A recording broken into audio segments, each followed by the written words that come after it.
नाराजगी देखने को मिल रही थी कि सामान्य सीट है फिर भी किसी स्वर्ण समाज के व्यक्ति को टिकट नहीं मिला। लेकिन अगर यहाँ पर लगातार बीजेपी कंटिन्यू बढ़त बनाकर रहती है तो ये साबित हो जाएगा कि बीजेपी का जो ये कैलकुलेशन जातिगत समीकरण का रहा ये उसके पक्ष में आया इस बार।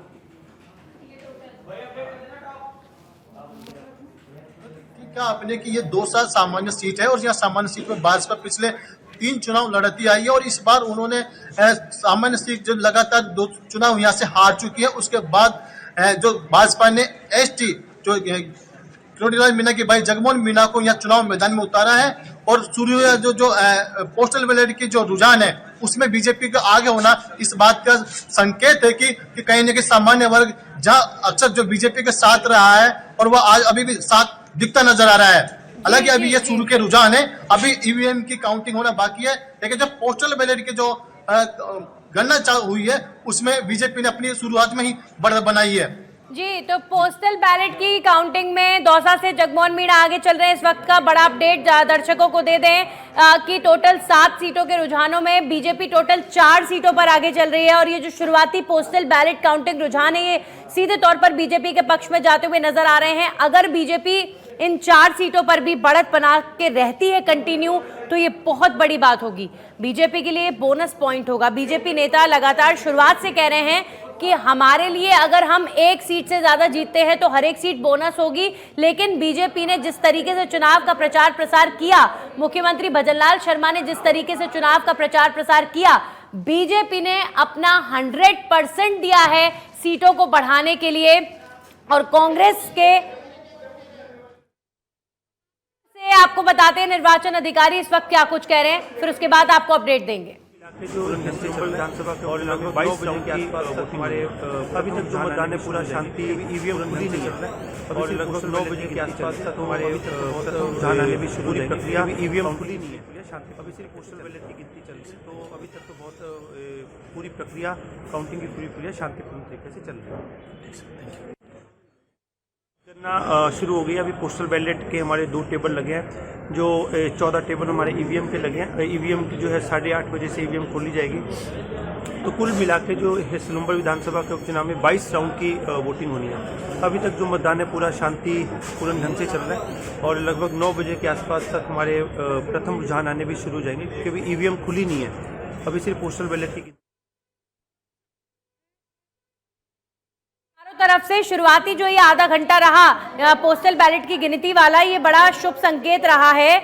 आप देखिए महाराष्ट्र में बीजेपी का गठबंधन आगे, झारखंड में बीजेपी आगे और राजस्थान में तो आप देखिए सरप्राइज, राजस्थान में तो ये रुझान सरप्राइज होगा बीजेपी के लिए कि 7 में से 4 सीटों पर बीजेपी आगे चल रही है। कांग्रेस मात्र 1 सीट पर आगे है और वो है रामगढ़ की सीट। रामगढ़ की सीट पर कांग्रेस आगे चल रही है। बीजेपी देवली उनियारा, सलुम्बर, दौसा इन सीटों पर आगे चल रही है और 2 अन्य आगे चल रहे हैं। अब क्या ये 2 अन्य सीटें 84 और खीवसर हैं, ये बात भी सामने आनी चाहिए कि क्या ये जो 2 अन्य नेता हैं क्या ये हनुमान बेनीवाल की पार्टी के प्रत्याशी कनिका आगे चल रही है खीवसर से।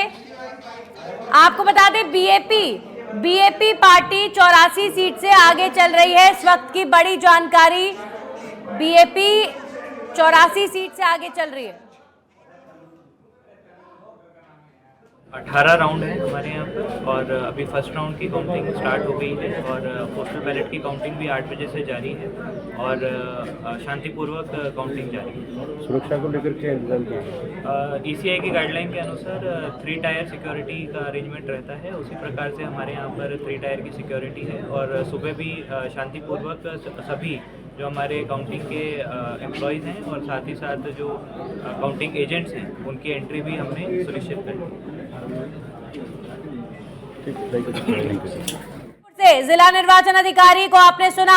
इस वक्त का बड़ा अपडेट आपको दे दें, 84 सीट से बीएपी के प्रत्याशी आगे चल रहे हैं। यानी अगर बीएपी लगातार आगे चलती है तो राजकुमार रोहता का जो वर्चस्व है वो भी यहाँ पर कायम रहेगा, क्योंकि प्रत्याशी तो आप देखिए कई सीटों पर नाम के ही नजर आए। जो बड़े लीडर्स हैं, जो जिनकी लोकप्रियता अपने अपने क्षेत्रों में ज्यादा है, उनकी साख का चुनाव ये उपचुनाव नजर आया और इसीलिए ये उपचुनाव इस बार इतना बड़ा है क्योंकि हर एक सीट पर बड़े नेताओं ने अपनी साख का सवाल हर एक सीट को बनाया है। आप देखिए दौसा में किरोड़ी लाल मीणा, मुरारी लाल मीणा, फिर आप बीएपी को देखिए जो 84 सीट पर लगातार राजकुमार रोत चुनाव प्रचार प्रसार की कमान संभाले हुए थे। और हमारे सहयोगी लक्ष्मीकांत दौसा सीट से जुड़ चुके हैं, विष्णु आशीर्वाद माफ कीजिएगा दौसा सीट से जुड़ चुके हैं। विष्णु, क्या कोई ताजा अपडेट आपके पास, क्योंकि अभी तक तो बीजेपी के आगे रहने का, जगमोहन मीणा के आगे रहने का अपडेट आ रहा था, अब कोई लेटेस्ट अपडेट?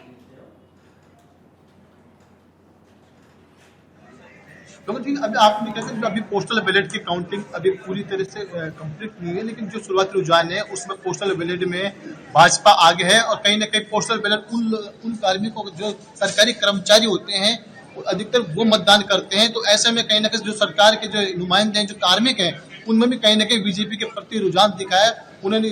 इसलिए बीजेपी को जो मतदाता है जो उन्होंने जो बढ़ा है और इसका सीधा से है कि कहीं ना कहीं जो सरकारी कार्मिक है उसमें भी बीजेपी ने कहीं ना कहीं फेट बनाई है और जो कर्मचारियों का रुझान भाजपा की तरफ, इसलिए पोस्टल बैलेट की जो काउंटिंग हुई है उसमें जो बीजेपी आगे है। और थोड़ी देर बाद में अब ईवीएम की जो काउंटिंग होगी वो 14 टेबलों पे होगी और 18 राउंड होंगे। उसको लेकर असली रुझान तब आने लगेंगे।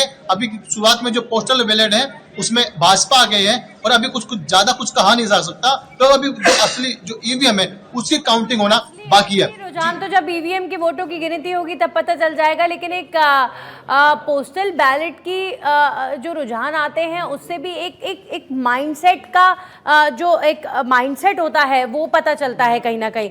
तो पोस्टल बैलेट से ये पता चल रहा है कि अभी फिलहाल बीजेपी राजस्थान में बढ़त बनाती हुई नजर आ रही है।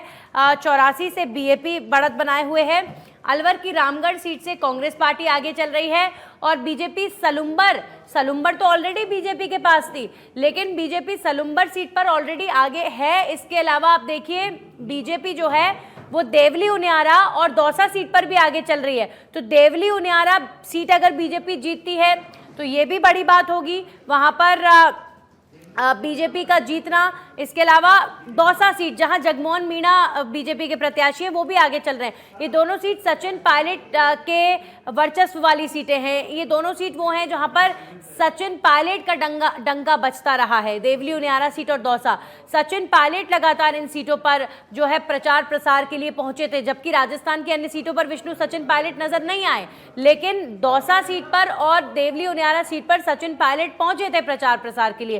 तो अगर ये दोनों ही सीट, वैसे तो आप कह रहे हैं कि पोस्टल बैलेट के रुझान हैं, अभी रुझान हो सकता है बदल भी जाए, लेकिन अभी के रुझानों के हिसाब से अगर देखें हम, अगर ये ही कंटिन्यू रहता है रुझान, दौसा और देवली उनियारा बीजेपी के पक्ष में चली गई, तो बड़ा झटका सचिन पायलट के लिए भी होगा।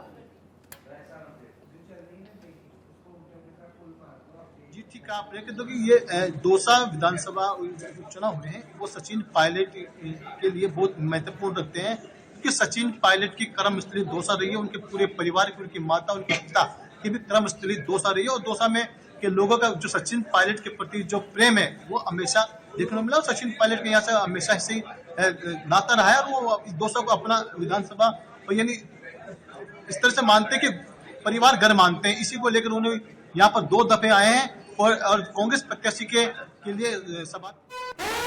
और इसी बीच बड़ा अपडेट आ रहा है, बड़ी जानकारी। 7 सीटों पर उपचुनाव की काउंटिंग जारी है। शुरुआती रुझानों में बीजेपी को राजस्थान में बढ़त मिलती हुई नजर आ रही है। आप देखिए राजस्थान में बीजेपी को बढ़त मिलती हुई नजर आ रही है। बीजेपी 4 सीटों पर और कांग्रेस पार्टी मात्र 1 सीट पर आगे चल रही है। और दौसा सीट पर तो देखिए सरप्राइज मिलता हुआ नजर आ रहा है। वैसे ही पोस्टल बैलेट के रुझान हैं, अभी जैसे जैसे ईवीएम के वोटों की गिनती होगी हो सकता है रुझान बदल भी जाएं, लेकिन शुरुआती रुझान बीजेपी के पक्ष में जाते हुए नजर आ रहे हैं। देवली उनियारा से बीजेपी के राजेंद्र गुर्जर इस वक्त आगे चल रहे हैं। दौसा से जगमोहन मीणा बीजेपी प्रत्याशी आगे चल रहे हैं। अलवर की रामगढ़ सीट से कांग्रेस के आर्यन जुबेर खान आगे चल रहे हैं। और खीवसर और 84 सीट पर भी सबकी नजरें टिकी हुई है। 84 सीट से जानकारी आ रही है कि बीएपी के प्रत्याशी आगे चल रहे हैं। 84 सीट पर राजकुमार रोत की मेहनत काफी रही और उन्होंने ये कोशिश की है कि मेरे अलावा भी पार्टी से अगर कोई और कैंडिडेट खड़ा होता है तो बीएपी कम से कम 1 सीट विधानसभा चुनाव में बना सके, क्योंकि वो तो सांसद बन चुके हैं। तो 84 सीट पर बीजेपी अभी फिलहाल आगे चल रही है, लेकिन टोटल 7 सीट्स में से बीजेपी को अगर 4 सीटों पर बढ़त मिली है और ये रुझान अगर कंटिन्यू रहता है तो ये बहुत बड़ा बोनस होगा बीजेपी के लिए और बहुत बड़ा इसे ग्रीन फ्लैग आप मान सकते हैं भजनलाल सरकार के लिए, क्योंकि मुख्यमंत्री भजनलाल ने जिस तरीके से चुनाव की कमान को संभाला, ऑलरेडी सीएम भजनलाल शर्मा के कामों को लेकर चर्चा चल रही है कि अगर इन चुनावों में बढ़त मिलती है तो इसका क्रेडिट मुख्यमंत्री भजनलाल शर्मा को सीधे तौर पर मिलेगा और उनका कद भी केंद्र में बढ़ेगा। प्रधानमंत्री और जो बीजेपी के राष्ट्रीय अध्यक्ष हैं उनके आगे भी बढ़ेगा, क्योंकि एक बहुत बड़ा एक्सपेरिमेंट राजस्थान में किया गया। एक नए चेहरे को सीएम भजनलाल शर्मा को मौका मिला और उसके बाद मुख्यमंत्री भजनलाल शर्मा ने जिस तरीके से चुनावों की जिम्मेदारी हो, प्रदेश के विकास की बागडोर हो, उसे जिस तरीके से किया है, राजस्थान की जनता हो सकता है कि ग्रीन फ्लैग आज दे दे। तो ये राजस्थान की जनता का green flag CM Bhajanlal Sharma के लिए भी एक बहुत बड़ी संजीवनी साबित हो सकता है। उपचुनाव में पूरा सिस्टम बीजेपी का लगा, बीजेपी के तमाम केंद्रीय नेताओं को आपने देखा जो प्रचार प्रसार के लिए जुटे। वहीं कांग्रेस पार्टी से अशोक गहलोत महाराष्ट्र में बिजी थे, सचिन पायलट दौसा और तक ही सीमित नजर आए, देवली उनियारा तक ही सीमित नजर आए। लेकिन सवाल बार बार खड़े हो रहे थे कि जो कांग्रेस के बड़े चेहरे हैं अशोक गहलोत या सचिन पायलट, ये पूरे राजस्थान में अग्रेसिव प्रचार प्रसार क्यों नहीं कर रहे हैं, सिर्फ गोविंद सिंह डोटासरा ही क्यों नजर आ रहे हैं सब जगहों पर। तो अब गोविंद सिंह डोटासरा की जो मेहनत है वो किस तरीके से रंग लाती है ये देखने वाली बात होगी। लेकिन कांग्रेस तो मात्र एक ही सीट पर आगे चल रही है और वो है अलवर की रामगढ़ सीट, जो ऑलरेडी ध्रुवीकरण की वजह से कई बार कांग्रेस के पक्ष में ही ये सीट रहती है। लेकिन 4 सीटों पर बीजेपी का आगे रहना बहुत बड़ा संकेत है बीजेपी के लिए। बेशक ये जो उपचुनाव के नतीजे हैं ये सरकार को बनाने या बिगाड़ने में कोई भूमिका नहीं निभाएंगे, लेकिन ये जनता का मूड बताने के लिए बहुत महत्वपूर्ण है। 2023 में आप देखिए विधानसभा चुनाव हुआ, बीजेपी की सरकार बन गई कई सीटों पर, लेकिन बीजेपी पिछड़ भी गई थी और बहुत तगड़ा कंपटीशन देखने को मिला था। उसके बाद आप देखिए लोकसभा चुनाव होता है जहां पर बीजेपी और कांग्रेस 50-50 की पोजीशन में रहती हैं। अब उपचुनाव में 7 में से 4 सीटों पर बीजेपी का आगे रहना ये दर्शाएगा, अगर ये रुझान कंटिन्यू ऐसा रहता है तो ये दर्शाएगा कि बीजेपी राजस्थान में अपने वर्चस्व को बढ़ाने में कामयाब रही है। सीएम भजनलाल शर्मा अपने कद को बढ़ाने में कामयाब रहे हैं और उनके कामों को ग्रीन फ्लैग राजस्थान की जनता ने दिया है, अगर ये आंकड़ा कंटिन्यू ऐसा ही रहता है तो। और इसी बीच एक और इलेक्शन ब्रेकिंग, देवली उनियारा से बीजेपी के प्रत्याशी राजेंद्र गुर्जर लगातार आगे चल रहे हैं। देवली उनियारा, नरेश मीणा का भविष्य तो यहाँ पर चुनावों को लेकर खतरे में नजर आ रहा है साहब। नरेश मीणा थप्पड़ तक जड़ दिया एसडीएम को, लेकिन फायदा किसी बात का उन्हें हुआ नहीं है। लेकिन नहीं, एक बड़ा अपडेट देवली उनियारा से आ रहा है। अभी अपडेट आया है कि नरेश मीणा 2nd नंबर पर चल रहे हैं और केसी मीणा कांग्रेस के 3रे नंबर पर चल रहे हैं। तो एक बड़ा सवाल यहाँ पर नरेश मीणा जरूर करेंगे कि कांग्रेस ने क्या कोई गलती कर दी केसी मीणा को टिकट देकर, क्योंकि 2nd नंबर पर निर्दलीय प्रत्याशी देवली उनियारा से नरेश मीणा चल रहे हैं। पहले नंबर पर बीजेपी है राजेंद्र गुर्जर देवली उनियारा में, 2nd नंबर पर नरेश मीणा चल रहे हैं और 3rd नंबर पर कांग्रेस पार्टी के केसी मीणा चल रहे हैं। और इसी बीच एक और बड़ा अपडेट देखिए झुंझुनू से, सरप्राइजिंग पहले राउंड में बीजेपी के राजेंद्र भांबू झुंझुनू से आगे चल रहे हैं। शेखावटी से भी बीजेपी के लिए गुड न्यूज आती हुई रुझानों में नजर आ रही है। राजेंद्र भांबू इस समय बीजेपी प्रत्याशी झुंझुनू से आगे चल रहे हैं, जबकि ये सीट तो वो है जहां पर लगातार ओला परिवार का वर्चस्व कायम रहता हुआ नजर आया है। और अब झुंझुनू सीट से राजेंद्र भांबू ने जिस तरीके से परिवारवाद का मुद्दा बहुत बड़ा बनाया और राजेंद्र भांबू ने एक ज़रूर यहाँ पर सिंपैथी गेन करने की कोशिश की कि बार बार मैं यहाँ पर बीजेपी के माध्यम से और बीजेपी के टिकट के माध्यम से आपके बीच आता हूँ, कोशिश करता हूँ, तो आपको मुझे मौका देना चाहिए। ये बात राजेंद्र भांबू ने इस बार चुनाव में कही है। तो क्या झुंझुनू की जनता ने राजेंद्र भांबू पर विश्वास जता दिया है? अभी फिलहाल पहले राउंड का रुझान है, देखिए ये पहले राउंड के रुझान में झुंझुनू से बीजेपी के प्रत्याशी राजेंद्र भांबू आगे चल रहे हैं और ये बीजेपी के लिए बहुत बड़ा बोनस होगा। शेखावटी में झुंझुनू सीट पर बीजेपी का खाता खुलना बहुत बड़ी बात होगी, क्योंकि बृजेंद्र ओला लगातार इस सीट पर चुनाव जीतते हुए आ रहे हैं और ओला परिवार का वर्चस्व कोई आज का नहीं है। झुंझुनू सीट पर कई वर्षों से, पीढ़ियों से ओला परिवार का जो वर्चस्व है वो चलता हुआ आ रहा है। तो अगर इस वंशवाद की राजनीति को पूर्ण विराम लगाने में यहाँ इन चुनावों में राजेंद्र भांबू अगर कामयाब होते हैं तो राजेंद्र भांबू के लिए ये बहुत बड़ी अपॉर्चुनिटी होगी। झुंझुनू में पहले राउंड में बीजेपी के राजेंद्र भांबू आगे चल रहे हैं।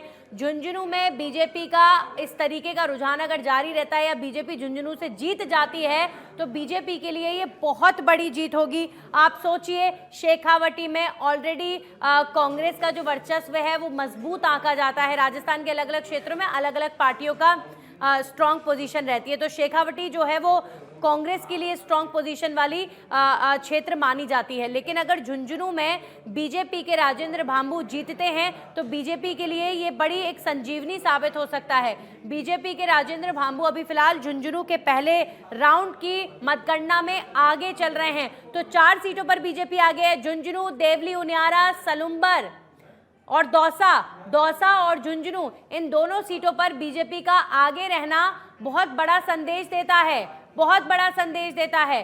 क्या सीएम भजनलाल शर्मा, चूंकि वो खुद पूर्वी राजस्थान से आते हैं, तो इसका फायदा क्या दौसा चुनाव में बीजेपी को होता हुआ नजर आ रहा है, या फिर दौसा चुनाव में जगमोहन मीणा आगे चल रहे हैं तो बीजेपी का जो कैलकुलेशन रहा, मीणा वोट बैंक और स्वर्ण वोट बैंक का फायदा बीजेपी को यहाँ पर मिलता हुआ नजर आएगा अगर बीजेपी के जगमोहन मीणा लगातार आगे रहते हैं। अभी फिलहाल झुंझुनू में बीजेपी आगे चल रही है, दौसा में बीजेपी आगे चल रही है और ये बहुत बड़ा शुभ संकेत है बीजेपी के लिए। तो पहले राउंड के जो रुझान हैं वो बीजेपी के पक्ष में जाते हुए नजर आ रहे हैं। कांग्रेस मात्र अलवर की रामगढ़ सीट पर आगे बढ़त बनाई हुई है। रामगढ़ सीट पर तो ध्रुवीकरण लगातार होता रहा है और ध्रुवीकरण का फायदा कांग्रेस पार्टी को रामगढ़ सीट पर लगातार मिलता रहा है। लेकिन बाकी सीटें झुंझुनू, दौसा, अगर इन सब सीटों पर कांग्रेस हारती है या पिछड़ती है तो कांग्रेस के लिए बहुत बड़ा झटका होगा, क्योंकि 2023 में यहाँ की जनता ने झुंझुनू में, दौसा में यहाँ की जनता ने एक तरफा वर्डिक्ट कांग्रेस के पक्ष में दिया था। एक तरफा जो है जीत कांग्रेस की इन सीटों पर देखने को मिली थी। लेकिन आप देखिए, झुंझुनू से बृजेंद्र ओला सांसद बन गए और देवली, दौसा से, देवली से भी जो कैंडिडेट है उनके सांसद बनने की वजह से ये सीटें खाली हो गई। अब वहां पर हरीश मीणा, मुरारी लाल मीणा, बृजेंद्र ओला, इन्होंने अपनी अपनी सीटों पर पूरी कोशिश भी करी। इनके कंधों पर, इन तमाम दिग्गजों के कंधों पर ये जिम्मेदारी भी थी कि वो कांग्रेस कैंडिडेट को जीत दिलवाएं। लेकिन यहाँ तो देखिए, पहले राउंड के रुझानों में उल्टा होता हुआ नजर आ रहा है और झुंझुनू में पहले राउंड में बीजेपी के राजेंद्र भांबू अभी बढ़त बनाते हुए नजर आ रहे हैं। झुंझुनू में अगर बीजेपी जीत जाती है तो ये ओला परिवार के लिए, कांग्रेस पार्टी के लिए बहुत बड़ा झटका होगा, क्योंकि कांग्रेस पार्टी ने शायद यही सोचा होगा कि ओला परिवार का वर्चस्व यहाँ पर है, ओला परिवार से बृजेंद्र ओला के बेटे को टिकट दे रहे हैं, तो जो फायदा बृजेंद्र ओला के समय पर मिला वही फायदा उन्हें शायद इस बार भी मिल जाएगा। लेकिन राजेंद्र भांबू अगर यहाँ से आगे जाते हुए नजर आ रहे हैं तो ये तो झटका है। अभी फिलहाल देखिए, टैली में बदलाव हुआ है। बीजेपी 4 सीटों पर आगे चल रही थी, लेकिन बीजेपी अब 3 सीटों पर आगे हो गई है। बीजेपी 3 सीटों पर आगे हो गई है, कांग्रेस पार्टी 2 सीटों पर आगे हो गई है। जल्दी मैं आपको बताऊंगी कि वो कौन सी सीट है जिन पर कांग्रेस ने बढ़त बनाई है, क्योंकि अभी तक कांग्रेस मात्र रामगढ़ सीट पर आगे चल रही थी और अब ये टैली बदलती हुई नजर आ रही है। बीजेपी 3 सीटों पर आगे हो गई है, कांग्रेस 2 सीटों पर आगे हो गई है। क्या है ताज़ा अपडेट, जल्दी आपको बताएंगे। झुंझुनू में पहले राउंड में भी फिलहाल बीजेपी आगे चल रही है, लेकिन ये राजस्थान की उपचुनाव की टैली में बदलाव इस वक्त हम देख पा रहे हैं कि 7 सीटों में से बीजेपी 3 सीटों पर आगे, कांग्रेस 2 सीटों पर आगे और अन्य यानी बीएपी और आरएलपी एक अपनी अपनी सीटों पर आगे चलते हुए नजर आ रहे हैं। तो इस वक्त का रुझान बीजेपी के लिए गुड न्यूज। बीजेपी टोटल 3 सीटों पर आगे चल रही है, कांग्रेस पार्टी 2 सीटों पर आगे चल रही है। झुंझुनू में सरप्राइजिंग एलिमेंट यह है कि पहले राउंड में बीजेपी के राजेंद्र भांबू इस वक्त बढ़त बनाते हुए नजर आ रहे हैं और बाकी सीटों का अपडेट भी जल्दी हम आप तक पहुंचाएंगे। लेकिन झुंझुनू से ये सरप्राइजिंग एलिमेंट इस वक्त सामने आपके है कि बीजेपी के राजेंद्र भांबू, जिन्होंने वंशवाद के मुद्दे को झुंझुनू में बढ़ चढ़ कर उठाया, वहीं कांग्रेस पार्टी ने झुंझुनू में अमित ओला को टिकट दिया, और बार बार यही मुद्दे झुंझुनू में गूंजे, शेखावटी में अग्निवीर का मुद्दा हो, चाहे इसके अलावा किसानों के मुद्दे हों, इसके अलावा जो जातिगत समीकरण शेखावटी का रहता है उसे भी साधने का प्रयास किया गया। लेकिन अभी फिलहाल झुंझुनू में राजेंद्र भांबू आगे चल रहे हैं। तो यहाँ बड़ा सवाल ये भी उठेगा, अगर राजेंद्र भांबू लगातार आगे चलते हैं या जीत जाते हैं सीट पर, कि राजेंद्र गुड़ा जो निर्दलीय चुनाव लड़े, क्या उनकी वजह से कांग्रेस पार्टी को यहाँ पर नुकसान हुआ झुंझुनू सीट पर? ये बहुत बड़ा सवाल उठेगा अगर कांग्रेस पार्टी झुंझुनू सीट से इलेक्शन हार जाती है तो। और ये देखिए इस वक्त का एक और बड़ा अपडेट, खीवसर सीट से बीजेपी के रेवंत राम डागा आगे चल रहे हैं।